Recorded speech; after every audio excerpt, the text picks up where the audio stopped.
Hey guys, this is part 3 on the SHTF binder. This one is about collecting and storing seeds from your garden. Okay, put that out there. Now this comes from the Oregon State University Extension Service. Okay, 1999, Oregon State University. This publication may be photocopied or reprinted in its entirety for non-commercial purposes. Well, I'm not commercial. I'm not monetized. So, 1999. Okay. One of the first requirements for growing a successful garden is finding good seed from plant varieties that have been adapted to your area. Okay. You know, you're not going to be able to take a tropical banana tree and successfully grow it in Wyoming. Okay, you need to make sure that you're planting stuff that can be adapted to your area or have some place to keep it that is environmentally controlled. Okay, that's from me, not them. Many companies provide seed. When you calculate the value of the food you grow, you'll find that the high quality seed is a bargain. Okay, you don't want to buy the cheap seeds. Go ahead and get them from a good quality supplier. Okay, don't save seed from vegetables or flowers that are labeled hybrid. Of course, a lot of you already know this, but some of you may not, because the seed won't come back to be the same fruit or vegetable or plant that you picked it from and saved the seed from, because it's a crossbreed. Okay, that's what hybrid means, crossbred. Tomatoes, seeds that are easy to save. Okay, are tomato seeds. Okay, for one. To save the seeds from a fully ripe tomato of the desired tomato plant. Okay, so you'll want to pick your best, if you like this particular variety of tomato, when it grows up and has a big tomato that you want, find the best looking tomato on it. And that's the one you need to save. Always save the seed from the biggest, the best, the prettiest vegetable on the plant. Don't save the seed from the half-grown, stunted-looking fruit. The reason, or vegetable, the reason being is because, you know, it's like with anything, with animal genetics. You breed a good cow to a good bull, okay? You don't breed a good cow to a crappy bull, because your calf won't be much good. Okay, it's possible, but that's the hybrid. You don't know sometimes, right? Squeeze the seeds onto a paper towel or a piece of screen. Leave the seeds at room temperature until they are thoroughly dry. All seeds have to be thoroughly dried, as far as I know, but we'll get more into this later. Okay, peppers. Another easy to save seed. Select, again, the best pepper, preferably one turning red, and allow it to turn completely red before you extract the seeds. Okay, place the seeds on a towel or a piece of screen until they are thoroughly dry. Eggplant, husk tomato, ground cherry, and garden huckleberry. Okay, separate the seeds from the mature fruit and dry thoroughly at room temperature. You're not going to want to dry these out in the sun either, guys. You don't want to dry them like inside, okay, in a shaded area, out of a windowsill, that type of thing. Beans, peas, and soybeans. Okay. Leave the pods on the plant until they are rattling around inside those little husks, okay? Watch the pods carefully, because some varieties will split and scatter the seeds when they are dry, okay?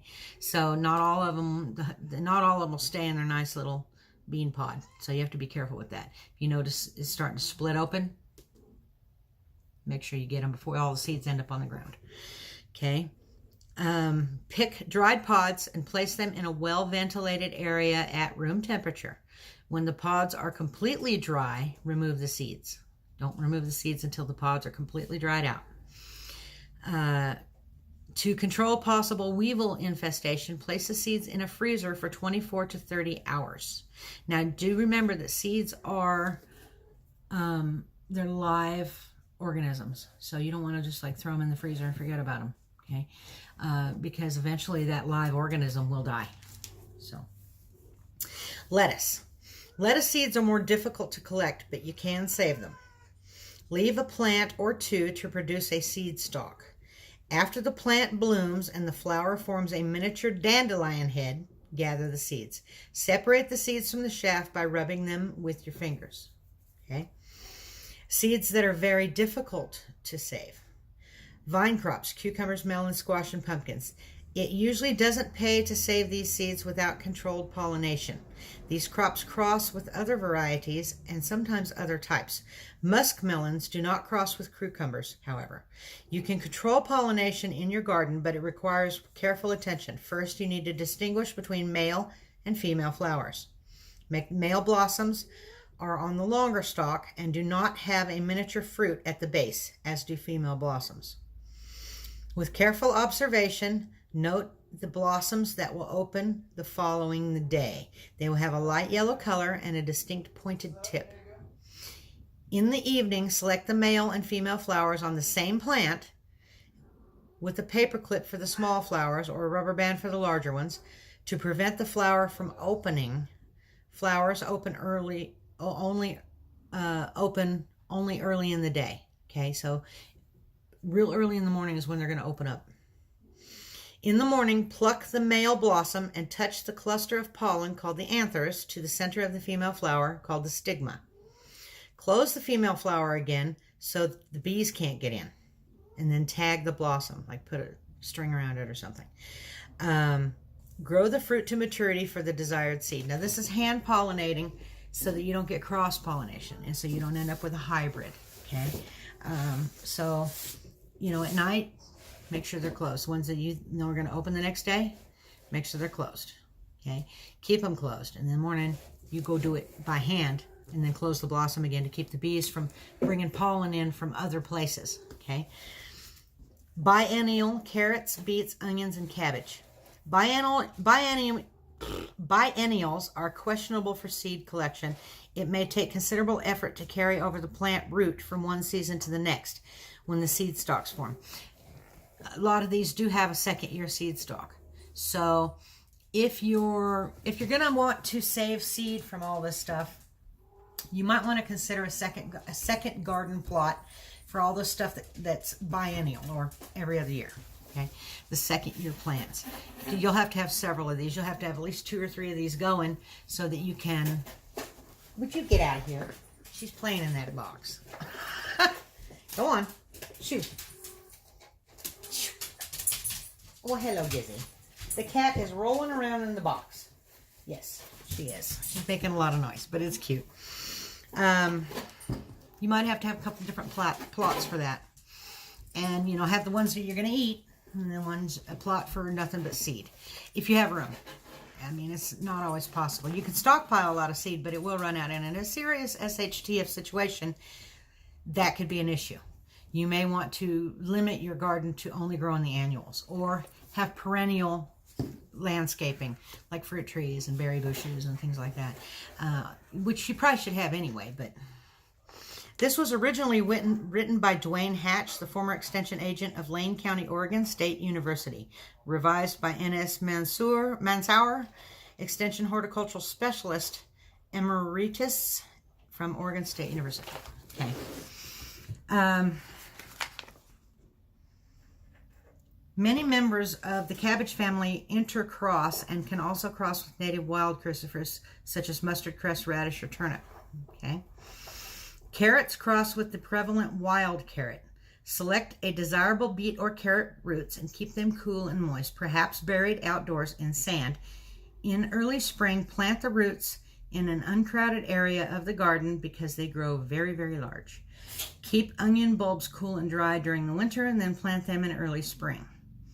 Some people plant their onions in the fall, or maybe it's garlic. I'm not sure. It's something you need to look up. Okay.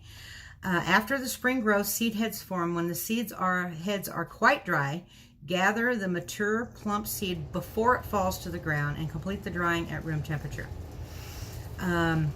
Storing seeds.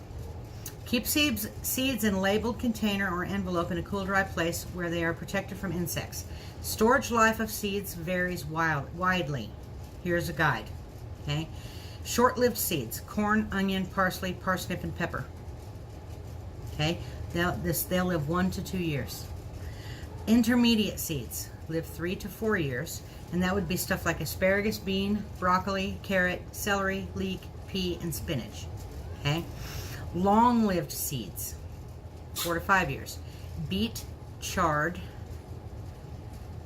cabbage family like Brussels sprouts, cauliflower, etc. Turnip, radish, cucumber, eggplant, lettuce, muskmelon, pumpkin squash group, tomato, and watermelon.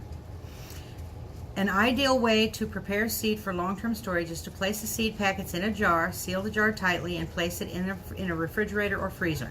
To help absorb moisture, place a small cloth bag filled with dry powdered milk beneath the seeds. Okay, in the bottom of the jar. Use about a half a cup of dry milk from a recently opened package.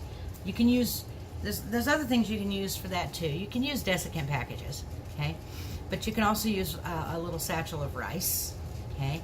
A couple of crackers I think might work. I don't know about that one though. No, I don't know if it would make the cracker mold. If it does and mold gets on your seeds, it can be an issue, okay? To test germination, moisten 2 or 3 layers of paper towels. Place 25 to 50 seeds on the towels and then roll the towels loosely. Place them in a plastic bag. Keep the towels in a warm place, such as on a kitchen counter or on top of a water heater. Some seeds, such as radish, germinates in 2 or 3 days. Peppers can take 10 to 14 days. Observe the seed at 2-day intervals to determine the degree of germination. So you know, let's say you've saved seed and you're only getting 1 out of 10 seeds that are germinating. That means you may not be saving them correctly. So now would be a good time to check on seed germination rates while you can still get more seed. Because in a serious SHTF situation, if you haven't saved your seeds correctly, that could be a total game changer, okay? On saving seeds, be sure to place seeds that are perfectly dry so they don't mold, okay? Store them in tightly capped small bottles in a cool place. Most seeds need a rest period, one to several months before they will germinate. After that, germination can be tested by soaking 10 seeds, draining them, and spreading them between layers of moist cloth. Keep the cloth moist. Germination varies between 2 days and 2 weeks, depending on the type of seed and temperature. The percentage of germination decreases with age. Seeds of corn and onions can be stored for a couple of years, peas and beans for 3 years, tomatoes 4 years, cabbage, spinach 5 years, and beets and squash 6 years. This is from a different place. I don't know where it came from. Mark chosen tomatoes and leave them on the vine until they are overripe, but pick them before they spoil. Cut the tomato and remove the seeds. Some pulp will inevitably come along. Soak the seeds and pulp in water for about 2 days or until they start to ferment, but not long enough to sprout. Separate the seeds from the pulp by rubbing and dry them quickly, but not in direct sun, by spreading them thinly on newspaper or something like that.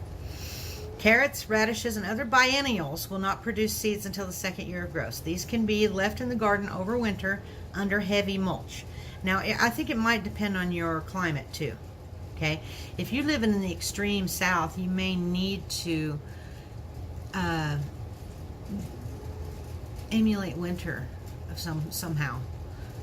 Because some stuff needs the colder weather, even if that means putting, like, I don't know, like totes over the top of it and dumping a bag of ice on top of it. Just something, you know, like just to keep it so it thinks it's winter.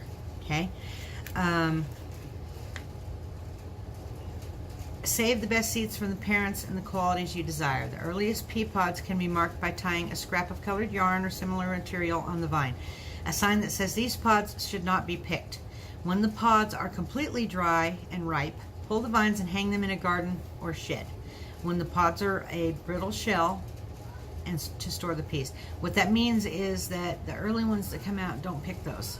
Wait until the majority of the bulk of the plant fruits or vegetables or whatever it does, and then you hang it upside down.